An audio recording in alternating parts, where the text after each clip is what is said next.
Students, happy and good morning to you all. Thank God for the new day. I wish you all more strength with each coming days. May God's grace of good health and safety be closer to you all. Be sure to take extra care of yourself and follow the instructions of your dear parents, children. Don't miss it. Students, I greet and welcome you to the class in commercial applications. Please stay focused and grasp the concept with first-class fineness and continue to be committed to do your good work. I want you all to be great listeners and great learners. Thank you. The learning objectives for today's class are as follows, children. Students, we are into the chapter on GAAP, Generally Accepted Accounting Principles. We have into the chapter unit of Financial Accounting and Reporting. Under that, we have seen the first part with introduction and meaning of non-trading concern. Introduction to the final accounts of non-trading concern, we have done with it. And also the meaning of non-trading concern, I've done with it. For today's learning objective, I have to first start with final accounts of non-trading concern, which includes receipts and payments account prepared at the end of the accounting year, income and expenditure account, and the balance sheet. In non-trading concern, the balance sheet is called as statement of affairs. In non-trading concern accounting, balance sheet is called as statement of affairs. So we're going to take up the receipts and payments account to understand a few things about it. Meanings of receipts and payments account, main features of receipts and payments account, uses of receipts and payments account, difference between receipts and payments account and the cash book. And I will also tell you orally, children, since we are doing online, I'll tell you the steps, easy steps to prepare receipts and payments account, which you'll understand very quickly. Don't worry about it. So let's move on to the first learning objective for today, understanding final accounts of non-trading concerns. So non-trading concerns also prepare accounts, final accounts, such as receipts and payments account, income and expenditure account, and the balance sheet. Balance sheet is called a statement of affairs. So we'll first understand what is receipts and payments account, children. Yes. Receipts and payments account is a real account in nature. First of all, you should know that, children, it's a real account in nature. So what is, last year you have studied about the different types of accounts, children. You all know that? Yes, I know. Please recall. We have studied real account, personal account, and nominal account. Put it this way, personal account, real account, nominal account. And under real account, you have seen tangible and intangible accounts. Under personal account, you have seen natural and representative account. But don't worry about all this. We'll only take up the first three main accounts, personal account, real account, and the nominal account. So please recall the golden rules also, children, quickly. What do the golden rules say for personal account? Debit the receiver, credit the giver. Very good. Next, for real account, debit what comes in and credit what goes out. Yes, very good. And the third one for nominal, debit expenses and losses and credit all incomes and gains. Very good, children. So, receipts and payments account is nothing but a real account in nature.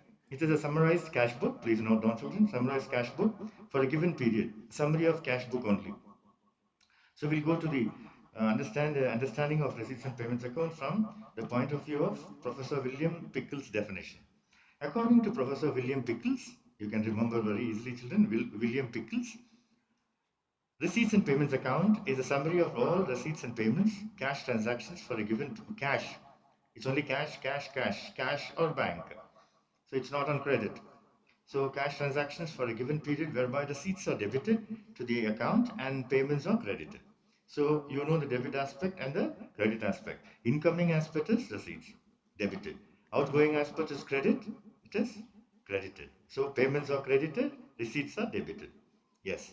It includes receipts and payments account includes capital and revenue items. Children, you all know what is capital. Capital is long-term item, and revenue is short-term item. If it's a receipt, it's a long-term item. If it's a payment, long-term. Even for revenue, it is short-term period. And accrued income. You know what's accrued income? Yes, you know. Accrued income is the future use. So you must understand that, children. Accrued income is nothing but for the future use, income and expenses. It discloses the cash balances at the beginning of the year and at the end of the year. So what does the receipts and payments account show? It shows the cash balances at the beginning of the year, not only cash balance on hand and cash balance at the bank, and also at the end of the year. The format of receipts and payments account is given in the textbook, children, page 97 in my textbook. You can see. Now, what you should understand is, please make a note, children. Receipts and payments account is an account that summarizes all cash receipts and payments done during the financial year, along with the statement of balances. So I think you're just making note of this, children.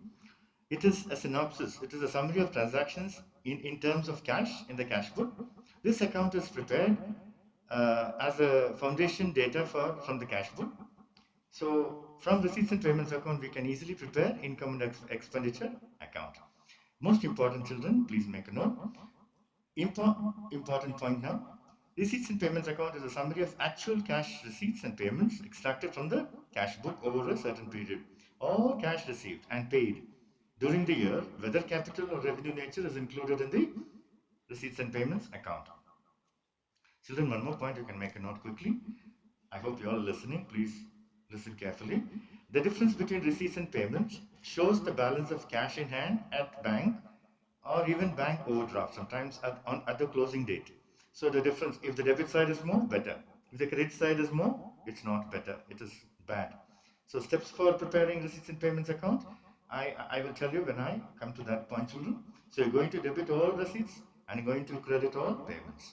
So receipts and payments account is a real account. What do the golden rules say for real account? Debit what comes in and credit what goes out. So receipts and payments account is nothing but a summary of the cash book for a given period, summary of all cash transactions. So let's move on to the next important thing. Main features of receipts and payments account. The main features of receipts and payments account, there are about 7, children. I've made it very simple and easy for you. Please stay focused and learn since I am doing online. So accounting, usually it's a practical chapter. So please listen carefully, children. I'll tell you all that orally. When we meet, I'll tell you more in person and I'll make you understand. Don't worry about it. So the main features of receipts and payments account are as follows. I told you it is a real account with a summarized copy of cash book prepared at the end of the accounting period. So it is a permanent. When I say real account, please make a note, children. It's a permanent account. It's a summary of cash book prepared at the end of the accounting period. So what is account is nothing but records of all transactions, children, of financial transactions. You know that. Receipts and payments account starts with the opening balance and end with the closing balance of cash in hand and at bank. So both sides you can see the specimen there, children, pro forma given in page 97. It starts with the cash balances, opening balances and closing balances. Third one, it considers all receipts and payments during the accounting period, making no difference between capital and revenue. That means capital and revenue items are all put together. As I told you, what is capital item, children? Long-term items, assets, liabilities, equities, all come under capital. So then what is revenue?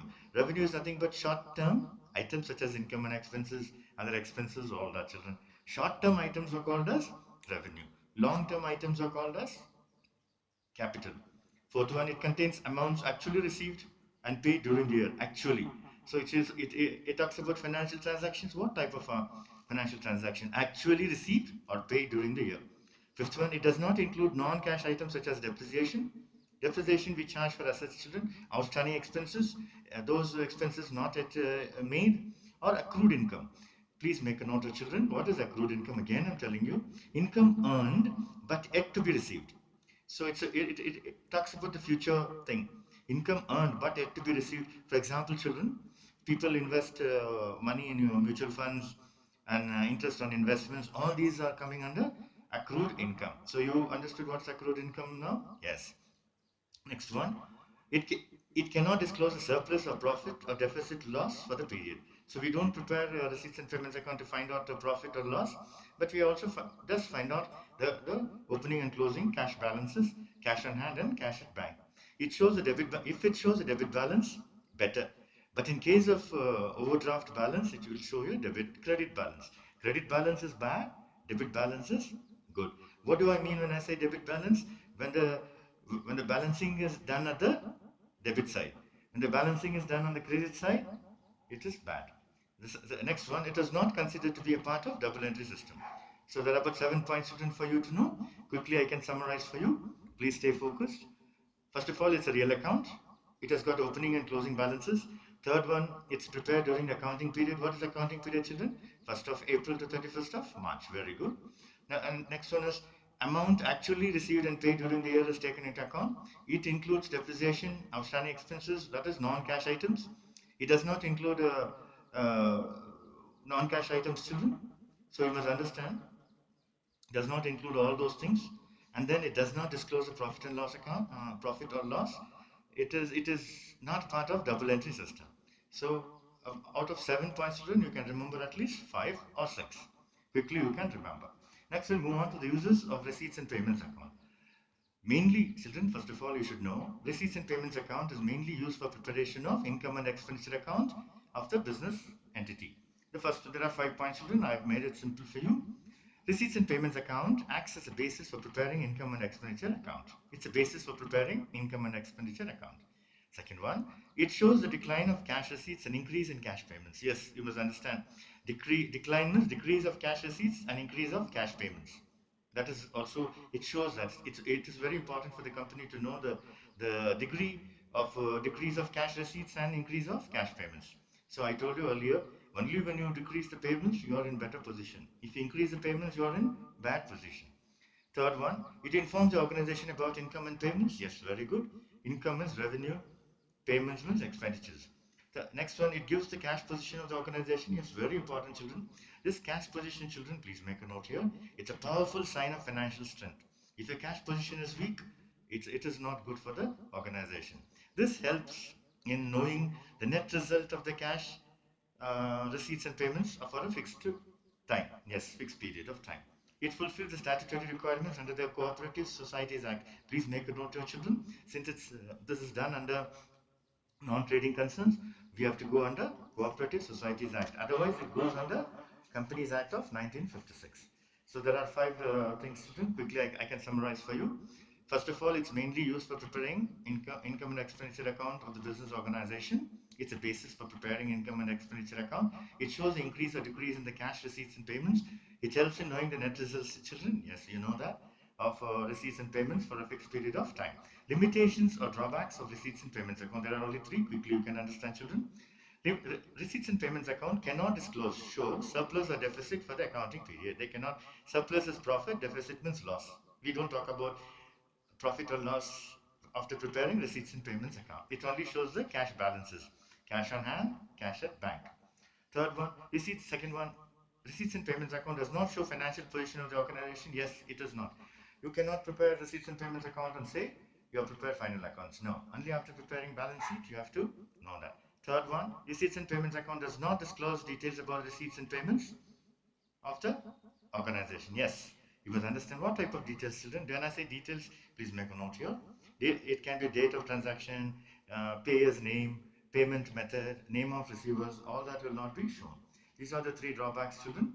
First of all, you must understand, when I say financial position, the balances of accounts or assets and liabilities and equity of an organization is not disclosed. So it is only a first step in preparing final accounts, receipts and payments account. What is the main purpose of preparing receipts and payments account? To know the cash balances, opening cash balance and the closing cash balance, and also to get information for preparing income and expenditure account. Income and expenditure account is a nominal account, whereas receipts and payments account is a real account. So what is a golden rule for real account, children? Debit what comes in and credit what goes out. Next we move on to the next important thing, children. Differences between receipts and payments account and the cash book. Differences between receipts and payments account and the cash book. Only a few points, children. You must understand this. There are 5 points, children. Quickly, I can tell you.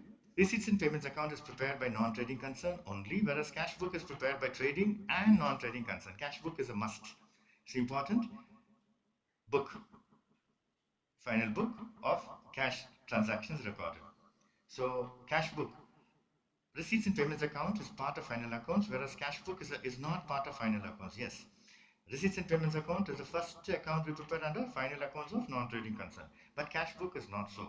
Receipts and payments account is prepared from the entries in the cash book, whereas cash book is prepared from the cash vouchers. What are vouchers, children? These are nothing but accounting documents or a proof of some expenses. We call it in accounting terms, we call it as payment run. Payment runs means vouchers, documents, bills, invoices like that. Receipts and payments account is prepared is a period account, whereas cash book is a running account. What is period account and running account, children? Please make a note. Period account within a period which accounting books of organizations are prepared. So what is running account? Running account is an open account, unsettled account, revolving account. So most of the time, children, we prepare running account. Buyers can continuously buy things, not with period accounts. So it has got a time frame. It is not a running account because cash book is a running account. It's prepared by trading as well as non-trading people. Entries in receipts and payments account are made in summarized form, classified under different heads of accounts. Yes, because you have to do that. Whereas entries in the cash book are made without any classification.